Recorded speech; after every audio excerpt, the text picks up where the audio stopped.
Your Honors, ang posisyon po ng depensa dito ay subpoena and a search warrant are very much similar in that both are compulsory processes. No?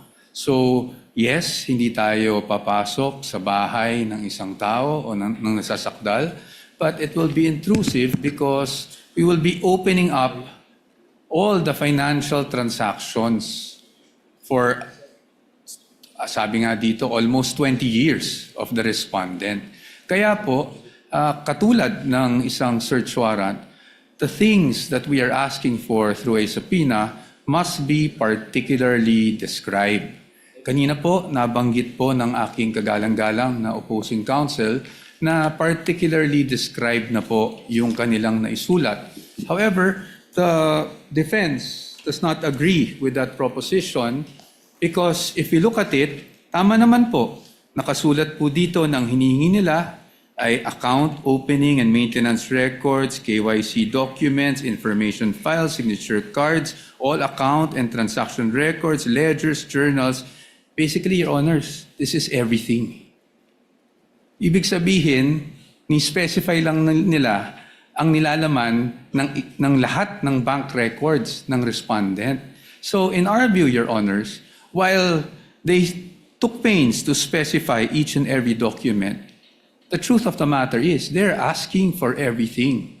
Ngayon, pagdating sa subpoena, and even in the case they cited, yung Rocco versus Contreras, no? Nakasulat po doon that for a subpoena to be validly issued, when we talk about particularly describing yung kung ano yung hinihingi, it has to be evidence that is both relevant and material. So ang tanong namin, saan ba dito yung relevant or material? Kasi lahat na po ng records hiningi eh. So, and this bolsters our theory, of course with all due respect to the opposing side, na kaya namin tinatawag o kaya namin natawag na fishing expedition ito. Kasi lahat na ng records hiningi, pero hindi naman matukoy which would actually be relevant, which would actually be evidentiary to the accusations they have made under the articles of impeachment. So, pero dito, hinihingi natin 20 years worth of records. And then, paano po yun? Hihimayin natin, maghahanap tayo ngayon kung may relevant o wala. Which brings me back to yung BIR records. Nakaseal po yung box. So I would say, both parties, hindi natin alam kung anong nasa loob nun. Yet, we're hoping na somehow, pag nabuksan yung box na yon, meron po tayong makikitang ebidensya. And that's why, again, with all due respect, we called it a fishing expedition. Kasi hindi naman na-identify kung ano mismo doon yung pwedeng ebidensya laban sa sinasabing unexplained wealth umano ng Vice Presidente. So, with the question, for us, yes, the Stonehill case, Stonehill versus Diokno, directly applies to the current proceedings. Kasi nga po doon, sinasabi talaga na dapat specified yung hiningi, particularly described and relevant. But as of this point, they're asking, Your Honors, for all of these things. And again, while they specified each and every document, kung babasahin niyo po ng mabuti ito, they're actually asking for all bank records without, in fact, telling us which transaction is relevant to their accusation, which transaction will actually support their accusation. Yun po yung aming pananaw dito sa tanong ng ating kagalang-galang na hukom. Thank you po. If Your Honor, please, may be allowed to respond. Hold on, counsel for the panel of prosecutors. Senator Judge Pia is the one asking the questions. Unless it's not a debate between the two counsels, you're merely responding to answers from questions by senator judges. I actually prefer not, pero alam mo na, baka sabihin naman na may bias tayo pag di ko naman pinayagan. Di payagan. no, I defer to... Senator Judge Pia, you asked the question, they answered. It is not for the opposing counsel to answer points raised. They had that chance when they did their oral arguments, rebuttal and surrebuttal. You may proceed with your question, Senator Pia. Sige, my question is, what is your question? Or what is your comment? Go ahead. Right. But keep it brief. Keep it brief. Thank you so much, Your Honor. I just wanted to point out that this is the first time actually an impeachment court is faced with the challenge of determining whether the charges of unexplained wealth are valid or not.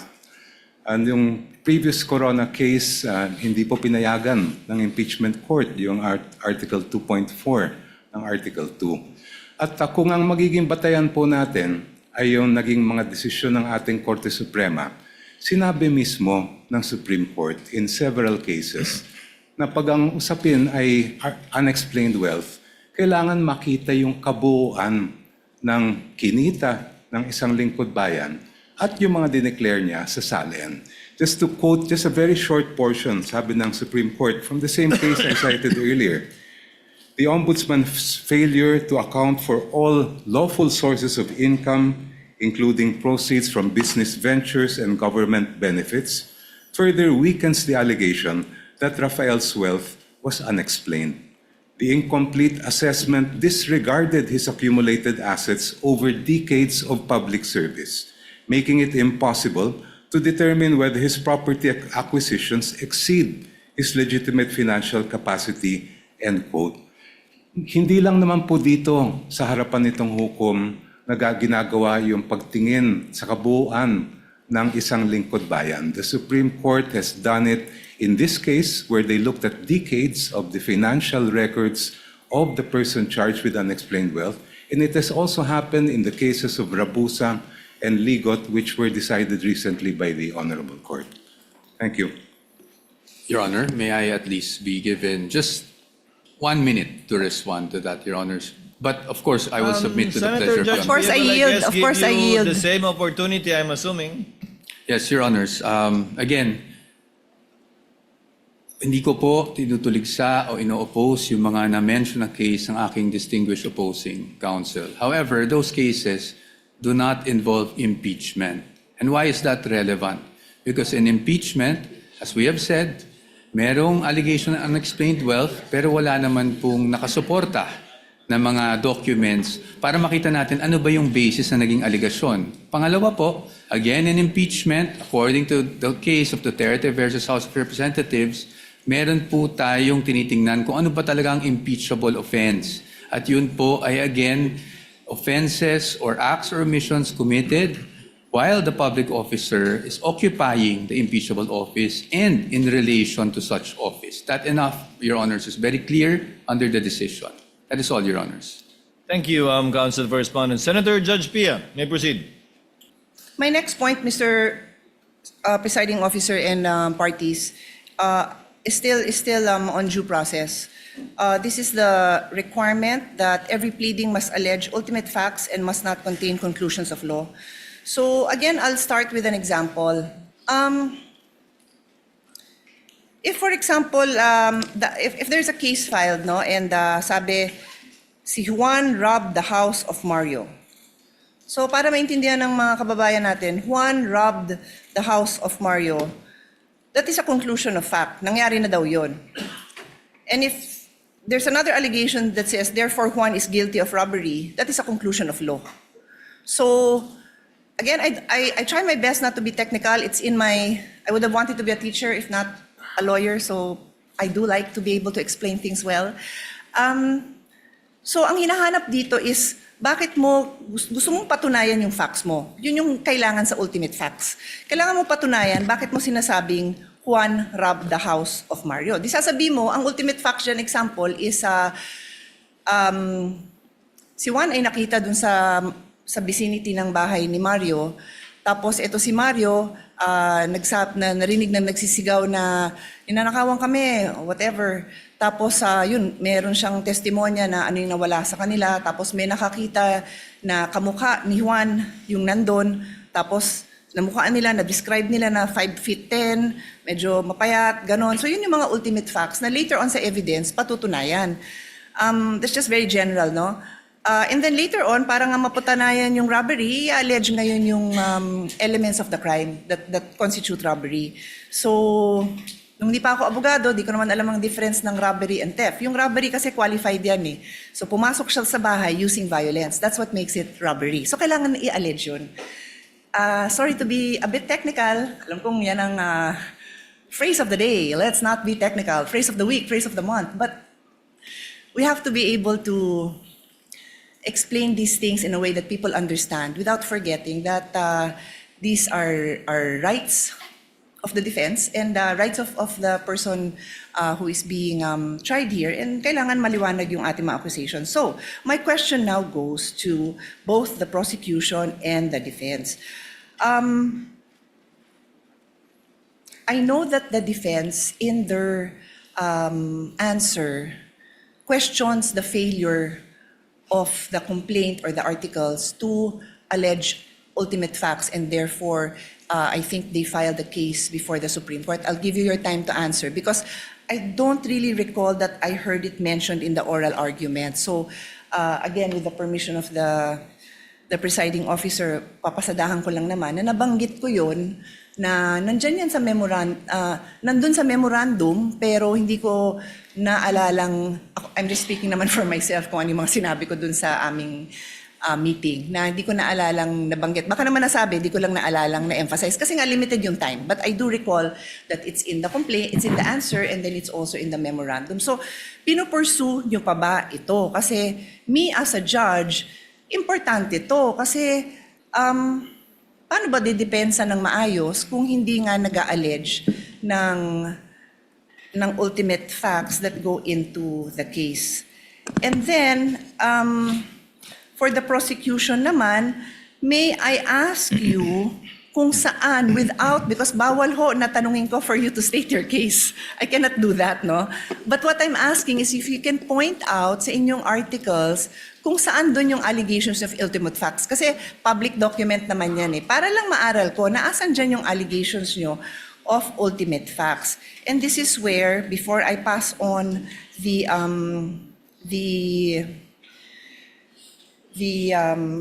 floor to the parties to answer, I want to go into the principle of fishing expedition. Nagkataon na I came across the trial that we had for former Chief Justice Corona, and lumabas yung issue na yon. Sabi ko, eksakto ito yung pinag-aaralan natin for today. Yung fishing expedition, and no less than the defense had to explain it in Filipino kasi sabi, baka hindi alam yung ibig sabihin ng fishing expedition, pangingisda ba daw yun? Parang hindi naman daw yun yung translation, no? Pero ito yung naghahagilap ka ng ebidensya kasi wala kang ebidensya. So I'll go back to a case and sama nyo to sa response nyo. Doon po sa kasong Afluencia versus Metrobank in 2014, humingi dito ang petitioner ng motion for issuance of subpoena ducis tecum ad testificandum at sinabing padala daw ng documents relative to their loan to Metrobank, as well as those covering extrajudicial foreclosure. Sabi ng Supreme Court, this is tantamount to building their whole case from the evidence of their opponent. Bawal daw yun. Hindi daw pwede na yung kaso mo, nakabase lang dun sa, sasabihin mo dun sa kabila, labas mo nga lahat ng meron ka dyan. No, your case has to be built. Yung evidence mo has to be there. So I will also ask both parties, is that jurisprudence relevant to this case for the prosecution and then also for the defense? And then let us also include a discussion on why this is or is not a fishing expedition. Yun nga, napaka-importante po kasi ito dahil it is ingrained in a complaint na yung allegations mo ng ultimate facts, mapoprove mo ngayon yun with the evidence. Hindi pwede na wala kang ebidensya, hihingin mo lang ng hihingin by way of subpoena. Clear po yun sa batas. Kaya nga gusto kong ipaliwanag nyo sa akin, educate me why this applies, why this is not a fishing expedition, why the case I cited does not apply, because I assume that's the position of the prosecution. And then for the defense, ano naman po yung position nyo? Salamat. The counsel for respondent will give his answer first with respect to the question of Senator Judge Pia on ultimate facts as well as on fishing expedition. Thereafter, counsel for the panel of prosecutors. You may proceed, sir, when you're ready. Thank you, Your Honor. Pagdating po doon sa sinasabi namin na lack of ultimate facts. No? Ito po yung nagsimula pa lang doon sa Committee on Justice when the impeachment complaints were filed. Because the allegation, and I'll stick just with this, I believe, Article 2. No? Pagdating po kasi doon, there was an allegation of unexplained wealth. Pero wala pong nakasulat kung saan nila nakuha, ano yung basehan ng unexplained wealth na yon. Ano yung act na ginawa ng Vice Presidente, kailan yon ginawa, at so sa amin, para masabi nilang nagkaroon ng unexplained wealth. Ang basic, if I may remember, was really just the fact na yung SALN niya ay lumaki from 2007 to 2025, which sa aming palagay does not show any factual allegation whatsoever, except for the fact that it grew bigger over a span of 20 years. Pangalawa, wala rin pong naka-attach, which I mentioned in the oral arguments last week, na kahit anong ebidensya or kahit supporting document man lang, huwag na nating tawaging ebidensya, supporting document that will support any allegation whatsoever of unexplained wealth. And that is why, nabanggit ko rin, na after the allegations were made, and this is even more significant, after the respondent had filed her answer, na tinawag pa nga nilang non-answer, doon lang po naghanap ng mga ebidensya na sakaling makasuporta doon sa aligasyon na iyon. That's very important for us because we had already filed our answer before AMLAC documents were suddenly produced with the issuance of subpoenas, before the BIR box were concerned, that we are concerning ourselves with was presented before the Committee on Justice. Nasa panahon na yun, tapos na po kami sumagot. In fact, when they were saying that it was a non-answer, to be very candid with everyone, we wanted to say because it was a non-complaint. Kasi walang ultimate facts na naka-allege for us to even answer. Now, before this honorable court, I do recall that in our answer, we also took pains to discuss the lack of ultimate facts and also what we feel were violations of due process before the Committee on Justice, or at least with the proceedings that were conducted before the Committee on Justice. And that is also why we have a pending motion for exclusion na ikinalakip namin dun sa answer precisely because we were objecting to the fact that these pieces of evidence were produced after we had already filed our answer. Now, on the fishing expedition, I think on the fishing expedition, Your Honors, our main point is this. Even if we read the twin requests for subpoenas, ulit-ulit po, nakasulat po doon, because this may show context, because this may show, prove something. At para sa atin, this only shows, and at least, again, on the part of the defense, this is somewhat already an admission na hindi pa nga nila alam kung ano mismo doon sa mga hinihingi nila ang pwedeng sumuporta sa mga aligasyon na unexplained wealth. And that's why, if you read the entire request, it uses the word may several times, and it even says in one paragraph, I think it's 3.24, but I might be mistaken, that at least with the request for, with their memorandum, rather, in their memorandum, nakasulat po doon that this does not assume wrongdoing, but they want those documents nonetheless to see if something there will actually help support their allegations. That is why we are calling it a fishing expedition. Dahil in Tagalog, para po maintindihan, sa aming pananaw, sa dami ng hinihing dokumento, para po itong nagtatapon po tayo sa dagat ng isang napakalaking lambat at umaasa tayo na kahit papano may mabingwit kahit isang pirasong ebidensya. Maraming salamat po. Counsel for the panel of prosecutors, the Honorable Jokno. Thank you, Your Honors. The question propounded to this representation first is, what are the ultimate facts alleged in the articles of impeachment? Yun po ay nakasaad sa page 7 of the articles. And if I may be allowed to just read them briefly. You may do so, counsel. Thank you, Your Honor. Respondent Vice President Sara Z. Duterte committed culpable violation of the Constitution and betrayed the public trust when she, A, amassed unexplained wealth manifestly disproportionate to her lawful income and earnings during her incumbency as a public official. B, failed to fully and truthfully disclose all her and her spouse's assets, liabilities, and net worth in her statement of assets, liabilities, and net worth, including in her salens for the years 2022, 2023, and 2024. And C, failed to divest and instead willfully continued all her business interests during her tenure as Vice President for the years 2022, 2023, 2024, and 2025. Please allow me to briefly explain why these are ultimate facts. Ultimate facts are basically the essential factual elements that make up a party's cause of action or defense. Halimbawa po, pag murder, treachery, evident premeditation, lahat ng mga kinakailangan ng batas para mapatunayan na murder po siya. In our case, we are alleging, first of all, unexplained wealth. And based on the jurisprudence, the elements of unexplained wealth, the factual elements are amassing unexplained wealth, manifestly disproportionate to one's lawful income and earnings during one's incumbency as a public official. So, nasatisfy po namin yung requirement na pag-allege ng ultimate facts or essential factual elements sa tatlong bagay na po ito. The evidentiary facts follow in the succeeding pages of the articles.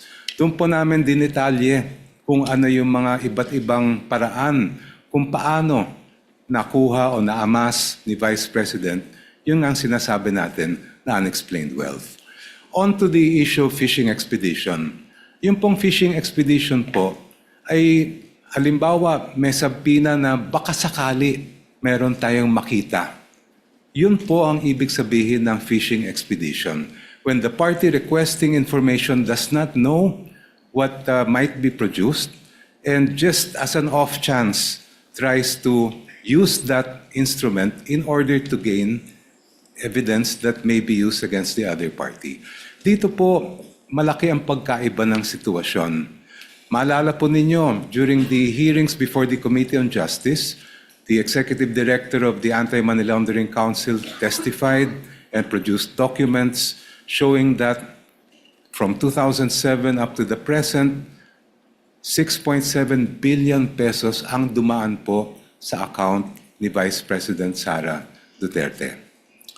On that basis, and if we go deeper into that report, it says that during the period from 2007 to 2013, during the time that she served as mayor and vice mayor, umabot po sa halos o lampas 3 bilyong piso ang dumaan sa kanyang mga accounts. So may basehan po tayo para ipalabas ang bank records. We are not just guessing that there is something there because the AMLA itself has confirmed that there were covered and suspicious transaction reports submitted to them in those amounts that I mentioned. Malayo po ang fishing expedition sa ginagawa ng prosecution dito po. If we had no basis at all, if we did not know what was in the AMLA reports, ayun po, maaring sabihin na fishing expedition. But in this particular case, we know because these are matters of record presented before the Committee on Justice. Second po, ang fishing expedition, maaring magamit yan sa ibang mga alegasyon tulad ng baka meron kang hindi na-declare sa iyong SALN. But when it comes to issues of unexplained wealth, it's very clear. The decisions of the court are very clear. To know whether a government official has amassed unexplained wealth, we must look at the entire incumbency of that official. Starting from day one, we look at their SALN, we look at all the income that he or she has earned, both lawful and not, and from there we make a determination whether there was unexplained wealth or not. For these reasons, Your Honors, the fishing expedition argument, in our view, is totally untenable.